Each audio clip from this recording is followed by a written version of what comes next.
Hello and welcome along to another Championship Manager special from the Honest Football Podcast. I can't actually remember how many times we've talked about this club now this season, but we are here to talk about Huddersfield Town. I'm joined by Charlie Betts, who was only going to be bought out of semi-retirement from manager specials for one man, and that man is Neil Warnock, who earlier this week was appointed new manager of Huddersfield Town for the rest of the season. He replaces Mark Fotheringham with a club in the relegation zone, who replaced Danny Schofield earlier in the year, who replaced Carlos Corberán in pre-season. It's been quite the merry-go-round this season. And of course, Charlie, probably the last time you watched Huddersfield live was at the Championship playoff final at Wembley. You were lucky enough to be there. And it's all gone a little bit wrong since then. A lot of players gone and a few managers, as we mentioned. But let's very quickly talk about the last man, Mark Fotheringham, who took over at the end of September, took charge of 21 games, only won 5 of them. He joined a club in relegation trouble and he left the club still in relegation trouble, joint bottom of the table. Didn't really work out, did it? No. I mean, you could argue after obviously what happened in that playoff final. I mean, it probably wasn't the best game of football that you were ever likely to see. But to lose half your squad, I mean, are you then fighting one arm behind your back anyway? What I suppose what I'm getting at is would anyone have done that much differently? I know there's people who are going to watch them a lot more week in, week out, and that would argue differently. But if you do sell half your squad, no matter who you are, you're going to be in you're not going to be in the same form necessarily as you were the year before. So obviously, if he's taking, if I suppose from a business perspective, if you've got an employee who's not improving, he's made no sort of improvement to the outcome of what you're doing, then it makes sense to go. But it's not as clean cut as I think he's a bad manager. I do think that there's a lot of other stuff that's going on for whatever reason, that to lose half your team in any club situation is difficult to manage in. Yeah, and I mean, the fact that obviously Corberán walked in the summer without the backing and then the assistant ended up not succeeding as well. He's not the first man, even this season, to have had a difficult time at Huddersfield. So I don't think it will affect him in the long term, but it was a bit of an odd appointment. And obviously, as we say, it hasn't quite worked out. But I know the main reason you're here, and I know the main reason most people are here, is because there's a return of the most experienced manager in league history. Neil Warnock returns. He continues his run after breaking the record of 1,602 games managed. He returns with Ronnie Jepson as assistant for the rest of the year. Let's have a very quick look at what the statement says here. Neil has cut short his retirement to come back, and he's also cut short his holiday abroad to come back for the weekend, where he will take charge of the club for the first time from Thursday today as we're recording this. He's returned by another town legend in Ronnie Jepson. And of course, Neil Warnock is a manager who has won a promotion with Huddersfield before. He's got experience at the club and he answered the call to come and save the day. He said he's really excited about the challenge. His first spell at Huddersfield Town had everything. He went to Wembley twice, moved into a new stadium and really built the club from nothing. It was a special time. He's coming back to help the club. He's coming back to help Dean Hoyle. And he said he's looked at the fixtures and we've got some fantastic games to come. So Neil Warnock is obviously confident. He's taken over a side that, as we mentioned, is depleted from last year, has struggled under various managers, head coaches, is joint bottom of the table. But Neil Warnock comes in, and if ever there's a man you think might be able to do it, it's probably Neil. But your initial reaction to him first coming out of retirement, but then going back to Huddersfield to do a favour? I think this is definitely a head and a heart thing, and the reason I say that is people love the Warnock, the character. I know we sort of joke about it a little bit. There is an aura that goes with him, and various podcasts and all that sort of way, been interviewed and stuff. However, there is the footballing side of it, and I don't know. I'm in a slight conflict over this. My heart, obviously, in the sense of just having characters in the game. Everyone likes him. It's not Neil Warnock. I'm sure we will have like a cult hero in your own club and stuff like that. And there is that nostalgia element with him. However, he says about the games, I mean, they've got Burnley, West Brom to play in the next 5. Admittedly, then Bristol City, who are so in and out, and goodness knows what happens to them. Coventry, Birmingham. I don't know. I think there's a lot to address there. Is he the man to sort it out? I don't know, if I'm honest. I mean, the lack of goal, their away form is appalling, absolutely abysmal, and I'm sure you know that from your weekly predictions. But averaging less than a goal a game. How much of an impact is Neil Warnock? And let's be honest, for all the nostalgia of Neil Warnock and berating of interviewers and referees and stuff, his teams have not necessarily always been this Kevin Keegan 5-4. Do you know what I mean? Like they are either sublime or brilliant, admittedly, but I just don't see him being able. the problems run so deep, particularly in the final third. I don't know if he's the man who's necessarily going to get them out of that. However, maybe I suppose the nostalgia might carry a bit of weight. There is the fact of, like you say, what he's done before, and he'll definitely bring in people into the ground. He'll bring that buzz around, in the atmosphere before a game. However, particularly like the away games they've got coming up, going a goal down early, which they do generally do, conceded over half their goals have been in the first half. It's a psychological thing. Could he be the one to do it? I don't know. There is that old school approach as well. I mean, you look at the difference. You go from Carlos Colberan, excuse my pronunciation, to Neil Warnock. I mean, you're literally either end of the spectrum there. So I don't know. My reaction is I hope he does well. Will he keep him up? I'll save that for the end. But yeah, I think it's definitely a head and heart sort of situation. Yeah, it's a fair point. And I was actually going to mention something you just had there, which was obviously they're the worst away team in the Championship this year by a long way in terms of their record. But is it going to be that crucial at home? Because he will put bums on seats. There is no doubt there will be a bigger attendance on Saturday because Neil Warnock is in charge. I saw from the Championship playoff semi-final and during the run-in against Luton last year how that place can be bouncing if things are going well. You obviously saw a huge turnout at Wembley. You saw an incredibly, for all of the progression and the good football played under Corberan, an incredibly disciplined side defensively, something that Neil Warnock is prided on as well. And I know you mentioned in the final third they've had problems, but even looking in recent weeks, against 3 relegation candidates, they've let in 6 goals. They've also had a red card in that time. Discipline is something that's missing from Huddersfield's game, and if they're going to have a chance, that's probably the bit that Neil Warnock, excuse the cliches of all the clips and that, he is going to have to install that, isn't he? Oh, definitely. I mean, even you mentioned about the conceding the goals. Nearly 24%, nearly a quarter of goals have been conceded between the 81st and 90th minute.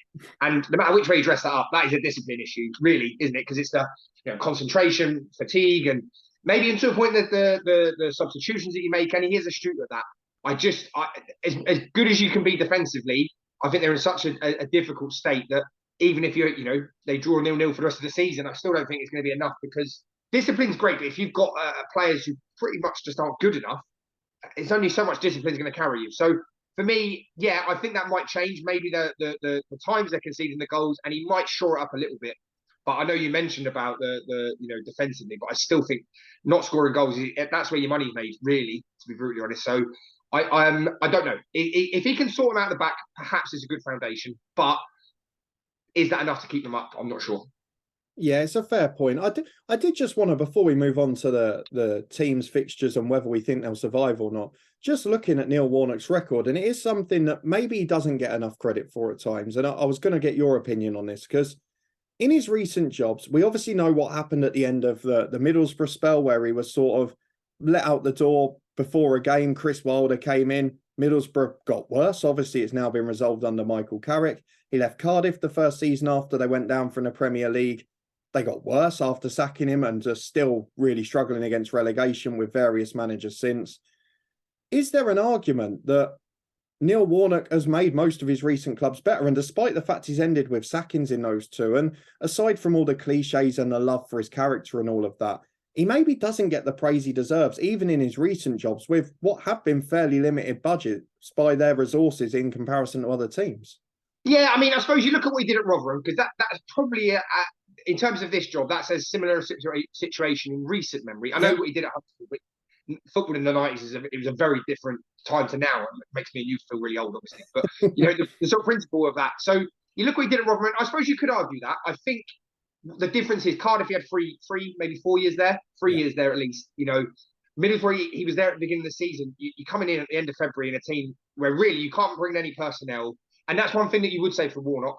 His whether it's him or his team, whoever he employs, very good at getting players in who can do a particular job. He's not going to have that luxury. And that's probably the biggest difference between maybe the previous jobs he's had and this one is he's literally working whatever's there. So on that basis, I totally agree with you. I think that will Huddersfield improve with him in there? Absolutely. I think that goes without saying. But I mentioned earlier about fighting 100 back. He is working literally with the players that are there. And that has been the issue so far this season. A squad that probably, dare I say it out loud, is not good enough. So this will really test him or his coaches, at least, their ability on the coaching field, as opposed to being able to wheel or deal. I know we mentioned about him and Harry Redknapp, but that is a massive part of what you get with Neil Warnock, who's someone who can bring in a player on a bargain. And either make them, a big name so then he can sell them on for more money, or have a massive impact on a season. He's not going to have that luxury this year. So with this year, sorry, rest of the season, really 12 weeks nearly, and that's it. So it's definitely a putting out fire job in that regard. Definitely. And obviously, we've got to mention the style as well. He's going to be working. The one thing he perhaps does get to enjoy is during January, a few experienced seasoned professionals came into the club. You got the likes of Martin Waghorn up front, Matt Lowson coming in at fullback with delivery. He'll probably be quite frustrated that Sorba Thomas, who in my opinion has got one of the best set piece deliveries in the Championship, was let go, which baffles me to this moment. But he has got a bit of experience to work with. If he can set and drill the team up, potentially there's survival on the cards. Now, we've got to move on to these fixtures towards the end of the year. I'm going to save a little bit for the end, but I know you mentioned some of the trickier games coming up in the next 5. I mean, the first away game is at Burnley. The second away game is at West Brom. The away form ain't going to be improving anytime soon, let's be honest. But the first home game this Saturday is against a Birmingham side that started the season very well, and since then, bar a couple of games in recent weeks, have largely been in freefall and are now one of those sides that might yet, I think 8 points clear, just get dragged back in if they start losing games. So what do you expect on Saturday initially from this Neil Warnock side? Because I'm not going to spoil the predictions from yesterday because I want you to click in the eye above and watch it. But I've got a very strong opinion on this, so I'm interested to get yours. A Birmingham side that were, well, pretty poor against Cardiff in midweek, with Neil Warnock at the helm and what I would expect to be a bolstered attendance at the John Smiths. What are you expecting to see? Well, I think if you can rely on a new manager bounce, I would say Warnock is probably in that category. You do have other managers that hasn't quite worked out, but there is definitely that about him. I think, like you say, I think against teams like Birmingham, where you don't know, very Jekyll and Hyde in that regard, that discipline can quite often get you a result in that sense. I don't know beyond that when it's that longevity of this approach, and that's the thing, and that's the difficult part. He'll probably get the bounce on Saturday, and again, I'll let people like yourself who are a lot more qualified this season talk about that. But I think he will get the bounce on Saturday, and like you say, I think that will give them a bit of a foundation. But I don't know how far that's then going to take them. Because if you look at that, even Coventry, who can be quite stout, can be quite resolute as a side, it's that matchup of styles. There's going to be some teams that are going to suit him. There's going to be some that aren't. But as I say, he's running out of teams that are suiting his team style, if that makes sense, to play against. Yeah, and obviously looking at some of the fixtures between now and the end of the season, we've mentioned a couple already. Still got to go to Watford, play a basically invincible Borough side, his former club, and Sheffield United not far from the end of the season as well. But will he still be in the relegation or the race for survival, in the final 2 games? Because they go away to Cardiff and at home to Reading, 2 games that could yet be huge. Do you think they'll still be in it at that stage? And of course, I'll let you get the cat out the bag now. Do you think Huddersfield Town will survive with Neil Warnock? Do you know what? It comes down to, when you look at Reading and Cardiff, if they've got something to play for, and and I know we're at the end of February, but a lot can change between now and then no, I don't think they will. If it's a mid-table, that plays into his hands. Those, it's like, and they're pretty naff games to watch as a fan. If you're support, can't go up, can't go down, that kind of stuff. If they're in that situation and they're playing teams like that, then he might have a chance. Personally, I think there's too many big teams, too many away games. I know it's a bit of a cliche we keep talking about between now and the end of the season. And as much as nostalgia and all of that, I don't think he'll keep them up. I think they'll definitely be down there regardless. He's going to people who are maybe going to have different opinions whether they'll stay up or not. But they'll definitely be in that dogfight on the last day. What might save them is maybe the last couple of games, Cardiff and Reading, depending on how the rest of the season goes, might have nothing to play for, and that's 6 points potentially. However, like you say, the teams that they've got between now and then, too many away games in my opinion. I don't think it's enough. Well, this is where it gets interesting for me, and I won't just sit on the fence. I'll give mine as well, because Blackpool have just brought Mick McCarthy in, who you would probably label as a similar type of manager. Yeah, although they're yet to win a game. Now, pre-season, I put Huddersfield in 21st. I've just said Wigan will probably survive under Sean Maloney, which, by the way, is looking very good so far. I've said Cardiff will stay up under Sabri Lamouchi. I'm running out of teams at the bottom to say can go down here, which is a problem. So unless Rotherham and Birmingham have an awful run, I might be in a spot of bother. But I'm going to say it regardless. I'm still going to say that Neil Warnock keeps Huddersfield up, just because I think Craig would kill us if one of us didn't say that. So I will say Huddersfield survive in 21st as predicted pre-season. But as we say, and it's not just about this year, if Warnock does keep them up and then walks away into retirement in the summer, they've got to do some big turnaround at that club for next season, because there is a real mess both behind the scenes and been in a dressing room all season. And ultimately, the final question I wanted to ask you, and it's not really Huddersfield related, is the risk that Neil Warnock's putting on himself now. Because, of course, if he doesn't survive this season with Huddersfield, is he going to retire on a relegation? Neil Warnock. Are we potentially seeing a long-term return out of retirement if he doesn't succeed in this job? I don't know. I mean, 74. I think I would like to think he's got enough credit in the bank. And if we're being brutally honest, he's in the media enough. You know, I'm not saying he's a spin doctor, but I think in another life, he'd have been a very good spin doctor for politics or whatever you want to call it. Because I think even if they do go down, he'll fire out a few of his podcasts, which I can't remember the name of. It's like Dive for 3 Points, whatever it's called. He'll be on, various Sky outlets. Before you know it, some of those clips of him from that documentary back in the mid-2000s, he's a master at that kind of stuff. He'll do a couple of appearances where he tells a few old stories, almost after dinner speaking. And I think that if they do go down, yeah, it'll be a sad thing for him, because I think there is a genuine love for the club, no matter what we sort of joke about. But I think he's got enough credit in the bank, and he's clever enough, savvy enough in the media world to know how to spin this and always make it go away. And I definitely don't want to talk politics, but if people make a career out of that, and I think he'd be very good at doing that. So yeah. Fair enough. Well, Huddersfield fans, we are, divided on whether we think Huddersfield Town will survive or not. It's not important what we think, though. Let us know down in the comments what you think. Are you more optimistic with Neil Warnock in charge? And do you think you'll survive in the Championship this year?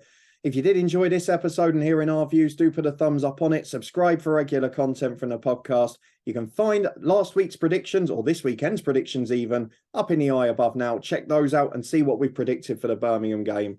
Thank you to Charlie for coming out of semi-retirement like Neil Warnock for this weekend. He will be back on the channel soon with a few more interviews, as he has been recently, and we will see you here again next time.